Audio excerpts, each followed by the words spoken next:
और उसने जिना किया है, तो अब खामद क्या करे? या वो तौबा करे, तौबा नहीं करता तलाक दे दे, बाकी उसको मारने का हुक्म शरीयत में हाकिम को है, तुम्हें नहीं है। मैंने जिना छोड़ने के लिए नीयत की, 1000 नफिल भी पढ़ी, तौबा भी की, लेकिन मुझसे फिर जिना हो जाता है। बहरहाल फिर तौबा करें, अभी तौबा का दरवाज़ा बंद नहीं हुआ। और दूसरी बात यह है कि जब तक अपना माहौल नहीं बदलोगे कोई फ़ायदा नहीं हो। तौबा भी करते रहो और तुम्हारी रातें जो हैं वो भी हीरा मंडियों में गुजरे, तो फिर तौबा कैसे कायम रह सकती है? तौबा करो, फिर अल्लाह वालों की सोबत में रहो। आजकल बेहतरी है कि तबलीग वालों के साथ निकल जाओ 4 महीने के लिए, इंशाअल्लाह उम्मीद है कि तुम्हारी इस्लाह हो जाएगी, बाकी अल्लाह के इल्म में। जिना का खौफ है तो जल्द अज जल्द निकाह हो जाए। बहरहाल अल्लाह से दुआ भी करें और 3 दफ़ा सूरत रहमान भी पढ़ के दुआ करेंगे, या अल्लाह मुझे अपने नफ्स पे खौफ है तो मुझे सही हलाल रिश्ता नसीब फरमा दे, तो इंशाअल्लाह हो जाएगा। वैसे ये कोई इतनी बड़ी बात नहीं है।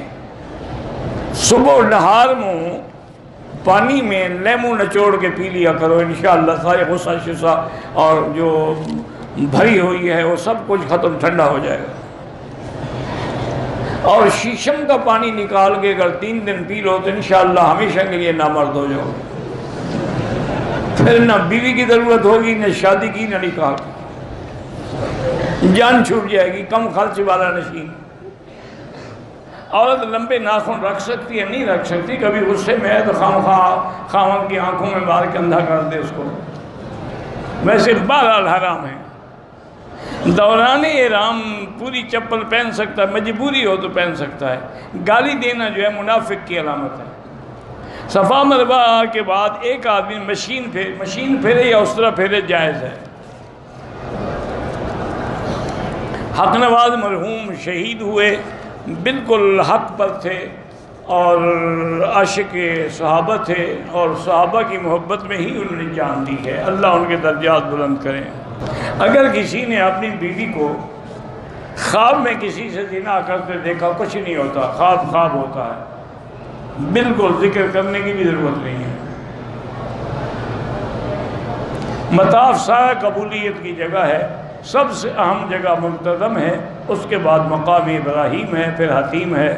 सिगरेट पीने से वज़ू तो नहीं टूट जाता, लेकिन मुंह में बदबू हो तो मस्जिद में आने का हुक्म नहीं है। हतीम में नवाफिल इसलिए अदा करते हैं कि हजूर पाक ने पढ़े हैं। हजूर पाक ने बीबी आयशा को हुक्म भी फरमाया है। और फिर हतीम जो है ये काबे के अंदर का हिस्सा है।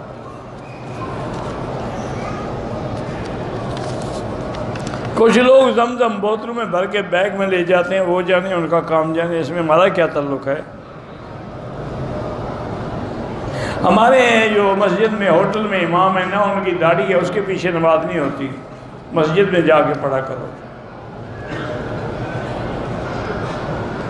मरहूमीन नहीं, एक के लिए एक उम्रा, एक के लिए एक तवाफ। तीसरे ने कहा कि भाई बात यह है कि मैं जवानी के दिनों में मेरे चचे की एक लड़की थी और वो बेइंतहा खूबसूरत।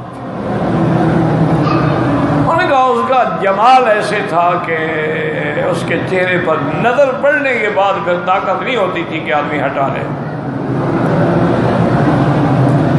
मैंने बड़ा जोर लगाया रिश्ते के लिए, चाचा नहीं माना। फिर मैंने जोर लगाया उस लड़की को राजी करने के लिए, लेकिन उसने कहा कि देखो बात सुनो, तुम मेरे अजीज हो, रिश्तेदार हो, लेकिन जब तक मेरे वालिदैन नहीं मानेंगे मैं तुम्हारे साथ निकाह नहीं करूंगी। और दूसरा गुनाह करना उसका तो सोचो ही नहीं ना। वो तो अगर तुमने जबरदस्ती की तो मैं अपने आप को मार डालूंगी, खुदकुशी कर लूंगी, लेकिन जिना नहीं करूंगी। मैंने कभी अपना बदन किसी गैर मर्द को नहीं दिखाया। कहता है मैंने बड़ी लालच दी, बड़ा पैसा, उसने कोई बात नहीं। वो कहते अल्लाह की शान है कि उन पे मुश्किल वक्त आ गया उसके वालिदैन पे। और एक वक्त ऐसा आया कि वो मरीज हो गया और इलाज के लिए दाखिल था, उनके पास पैसे नहीं थे। कहते कि आधी रात को मेरा दरवाज़ा खटका, मैं हैरान, मेरे दरवाजे पे कौन आया है। मैं गया, देखा तो वही लड़की खड़ी है। उन्होंने कहा दरवाज़ा खोलो, मुझे अंदर आने दो।